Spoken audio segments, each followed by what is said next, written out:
Assalamu alaikum everyone, welcome to the psychology lectures. My name is Asha Siddiqa and we are doing terminologies of DSM-5. Cognitive and perceptual dysregulation.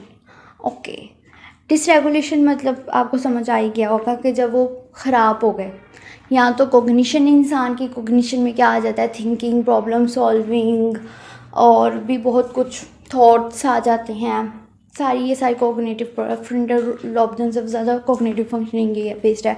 और perceptual functioning कि जब हम एक चीज़ को अपनी sensations के ज़रिए परसीव कर लेते हैं, उसको परसीव करने के बाद हम उसकी कोडिंग कैसे करते हैं, ठीक है, वो हमारे लिए वो चीज़ क्या है और हम उसको कैसे अपने वो स्टोर बॉक्स से निकाल के देखते हैं कि वो क्या है, उसको हम परसेप्शन कहते हैं। Odd and unusual thought processes and experiences including depersonalization, derealization and dissociation, mixed sleep-wake state experiences and thought control experiences।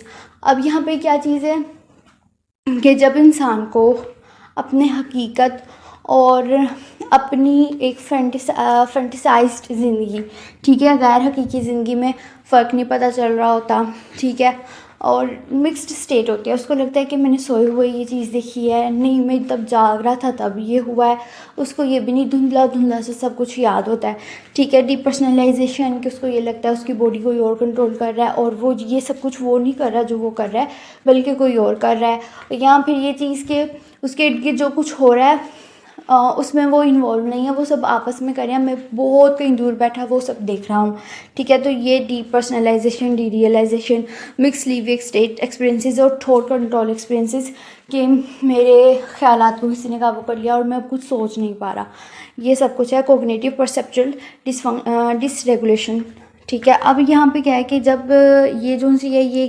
Broad domain है साइकोटिज्म की ब्रॉड डोमेन का एक फैसेट है जिसको हम कोग्निटिव एंड परसेप्चुअल डिसरेगुलेशन कहते हैं।